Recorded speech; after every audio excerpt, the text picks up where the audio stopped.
called the Auditorium Hotel, and let's, we hope for a good turnout. We hope like everybody enjoys the movie, you know. So I'm optimistic about it, and just gonna see what the audience say. What do you think about Jamaica? Jamaica, I like Jamaica. Right now, I came to Jamaica for the film fest and to eat the food and to get the sun. And how's the food been so far? The food is good. I'm just I'm probably gonna gain some more weight, which is good. But yeah.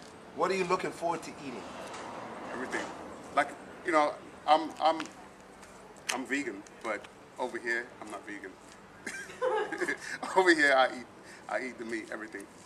Like that's how I'm not like strict like that. Like if I go to a place, like when I went to Nigeria, I ate meat when I was over there. When I come back home, I don't touch it. Okay, so today, this morning, you woke up and your face is in the newspaper, in 2 newspapers in Jamaica. How do you feel about that? Oh, it's good. It's good seeing seeing the work that we did, and seeing the next day us in the paper, the movie in the paper. It just makes it more real, and it makes it more hopeful that we can have a great turnout and possible we might win the actual film fest because we're putting in the promotions for it. And that's one part of filmmaking, is that filmmaking is one thing. Like making a film is easy. It's the next step with the promotion and getting distribution. That's really the hardest thing with filmmaking to me. But putting the script together, making a movie, that's all enjoyable. What do you say to the local Jamaican kid or person who sees this film and is inspired by this film and wants to do something like this or be a part of what you're doing? I just say to everybody, I say to everyone that if you have a will, then you can do it. Like don't let circumstances really stop you. Like each person has different circumstances, so some circumstances may be harder. But as long as you can get a camera, even like the camera you're using right now, and you're creative, and you just, you can go online and you can study even filmmaking online. YouTube has a lot of tutorials, and just watch as much movies as possible. Then you're going to be able to produce quality product. So you don't need a $100,000 camera. You can use a $200 camera and tell a story. Your main thing is being able to tell a good story. If the story's good, then you just want to get your cinematography right, and you can move from there, because anyone in the industry will be able to recognize raw talent. They'll be able to recognize raw talent. They'll be able to recognize, oh, he don't have the necessary equipment, but with the right equipment in his hand or in her hands, she'll be able to make something that's worthwhile seeing. Okay, I know this is all happening so fast. Is there anybody in particular, or a group, or just a few people who really meant the most to you in this journey? Without flexing your titty muscles. Say what's the question again? Yeah, again, for the people who are focused with me. Yeah. Is there anybody that you want to thank who has been real inspirational to you, who has helped you get to this position in life, that you want to thank? That I want to thank? Yeah. I think my cast members. It's like that. Like I can't do it without them. Like, and I think Ja, the lead actress, because she put in a whole bunch of work. She made this happen. This wasn't me. This wasn't me. This wasn't me. Right. This wasn't me. Right. And she made this happen. She put the work in to get it right here.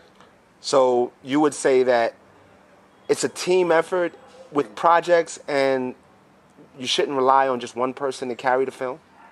Yeah, it's a team project. It's like it's a team project. You can't rely on one person. You can't just rely on, I have my vision of what I want with the movie, but everybody else has their vision. And so when everyone comes together, the cast, the actors bring their own vision to make it manifest. So they do things that I didn't expect, and I see and I like, and then they give the story life. Because for me, when it's written on paper, it doesn't really mean too much. It's like I see it, but it's not real to me. It doesn't become real until I pick up the camera and do the first scene and edit. Once I film and edit the first scene, then the ball is rolling in my head, and it's like, okay, this is real now. I can see the end. If I don't start, I can't see the end. So once I start, pick up the camera, then I know this movie is going to be finished, you know. And then the actors come in and they do what they do and bring these characters together, where I can now watch the movie objectively. And when I watch the movie, I don't feel like I wrote it.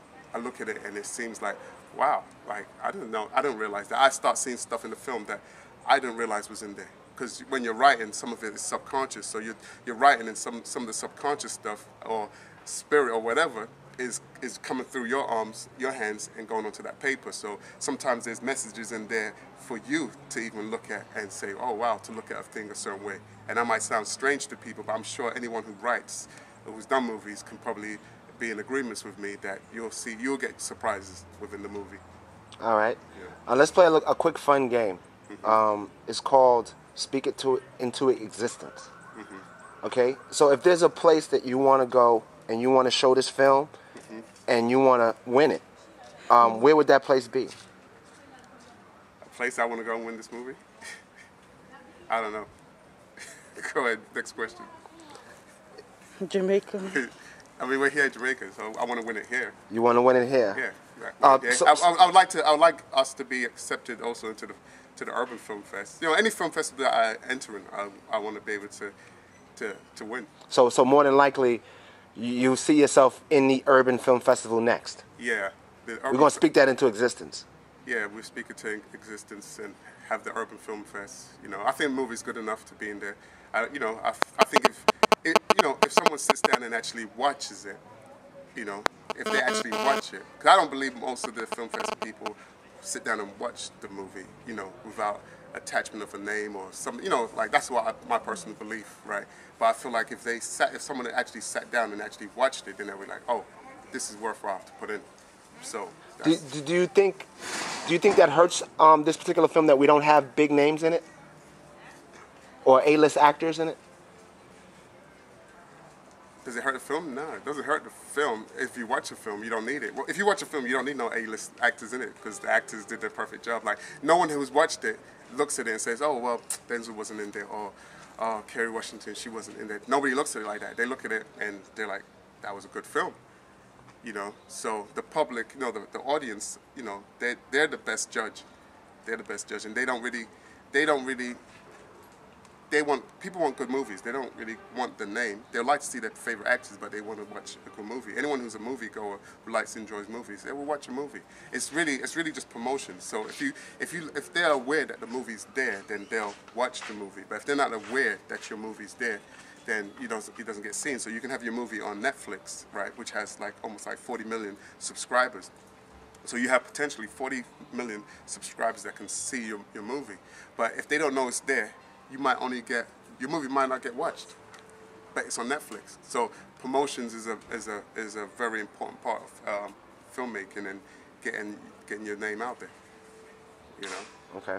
So just promotions. Last question, because it's hot as hell. And I'm sweating, and you sweating. I like the sun. It's like. You like that? Yeah, I feel good. All right, it is beautiful. We're just blessed to be here. I'm getting black. Yeah. I was light skinned before. Black cur. I was light skinned. Blackish. I'm getting blue black. Go ahead. All right, so just to wrap it up, how could we reach you? How could we find you? We saw this video, and you know, like me, I saw a video that you did years ago, and I was inspired, and I had to track you down. So how do people track you down? How do people contact you to say, thank you, sir, or I want to work with you, sir? Well, you just look for Deniran. Deniran Films. And how's that spelled? Deniran Films, Deniran Films, right? You can go to Deniran.com, which is a website. You can go to the fan page, Deniran Films. You can go to Diary of a Badman, you know, and I want to also thank my production team. Okay, we got more people to thank. Okay. Yeah, which is my boom operator, which is Mike Man. Yeah, my mic man, which my wife, she's you know, she endured because I'm very hard on mic people. Anyone that holds a mic, I'm kind of hard on them, but it's all for the, you know, for the product. Yeah, you need sound in film, so yeah. Thank you. Yeah, so I was scream. As long as they know what they're doing. Yeah, I'm just like, I'm passionate. You know, all there is passion that's coming out when I'm on set. That's all it is. And if you, with the film industry,